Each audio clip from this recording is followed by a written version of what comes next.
Topping today's news, the police detectives making headway into recent murder investigations. The summer heat wave already putting high demands on Bahamas Power and Light. We get more details on the new medical marijuana legislation, and the airport in Port-au-Prince, Haiti is reopened.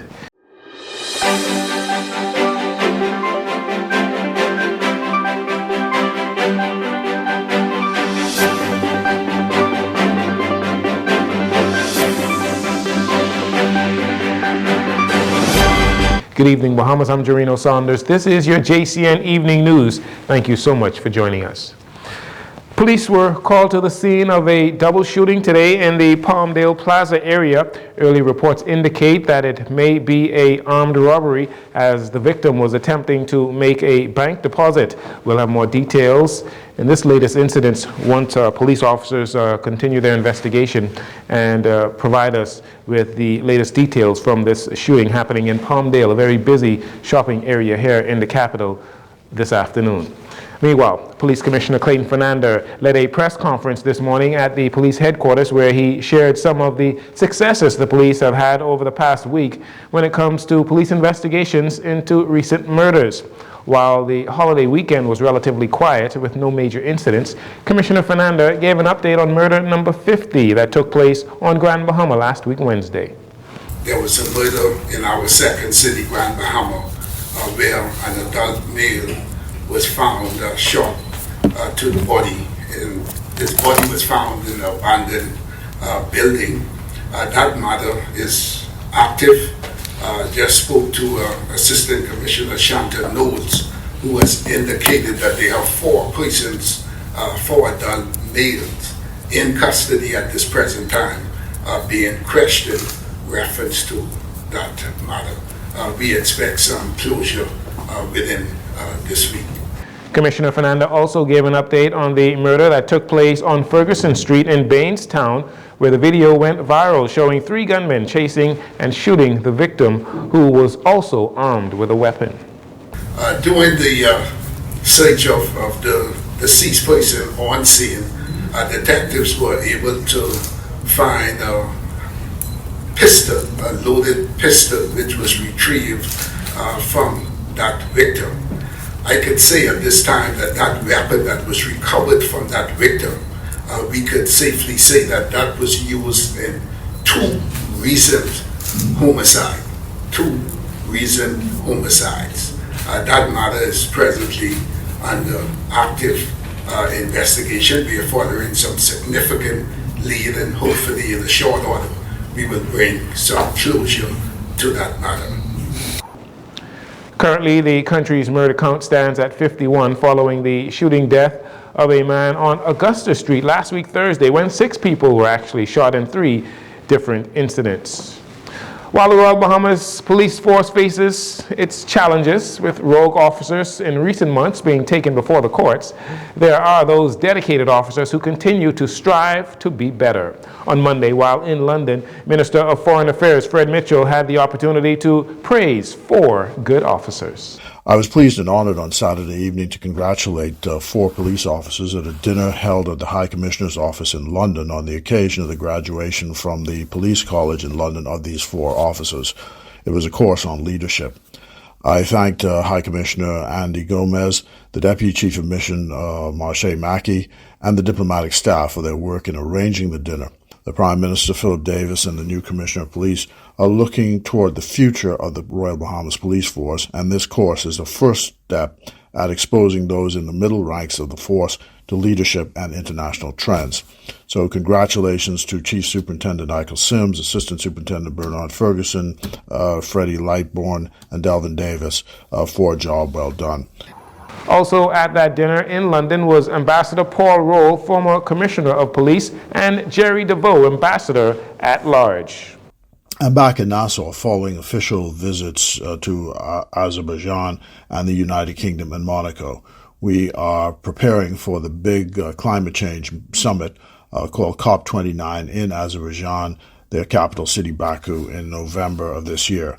It is my hope that we will also become members of the International Hydrographic Organization, IHO, which is headquartered in Monaco, before the end of the year. IHO will assist us in mapping and charting our waters, including our boundaries with other states and our 200-mile exclusive economic zone, and also in changing the seas around the Bahamas to be named the Lucayan Seas after the indigenous people.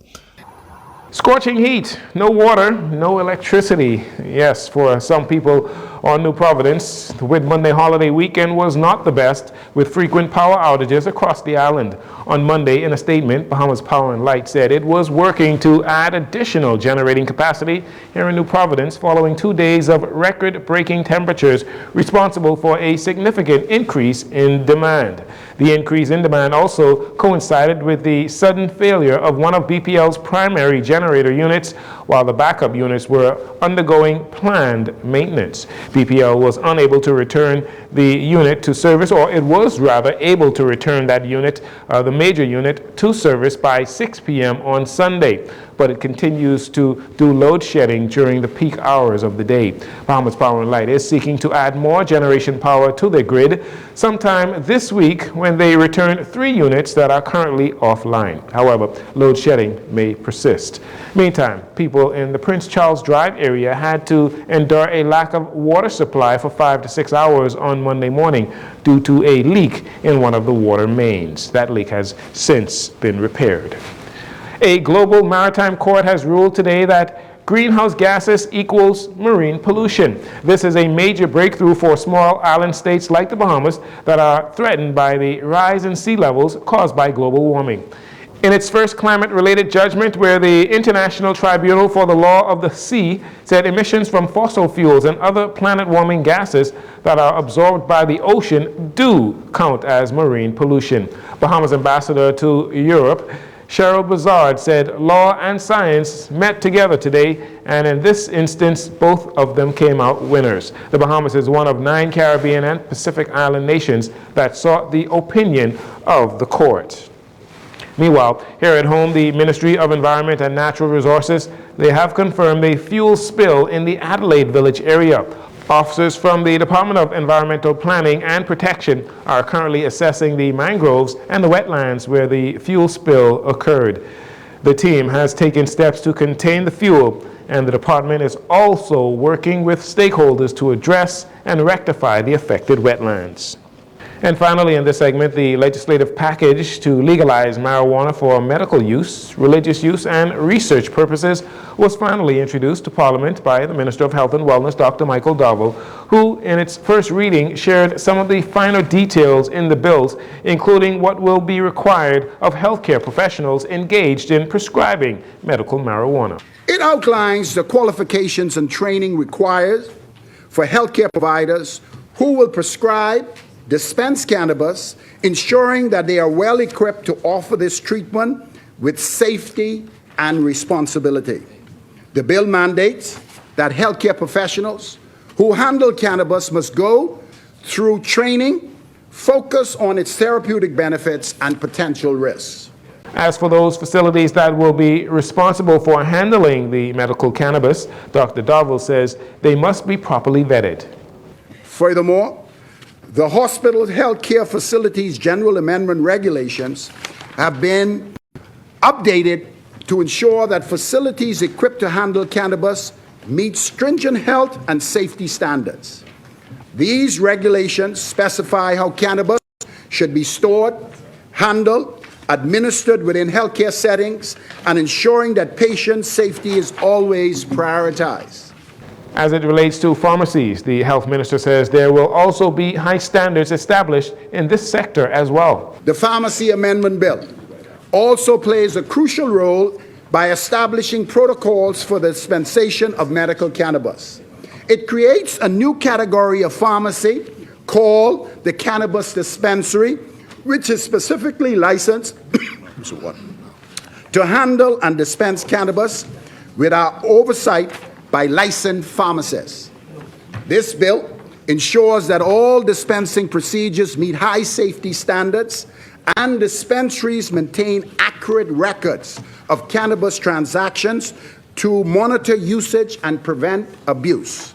Dr. Dowell said the medical marijuana bills will also include protocols for individuals who seek to violate the new laws. We'll take a break here. We'll be right back after these commercials.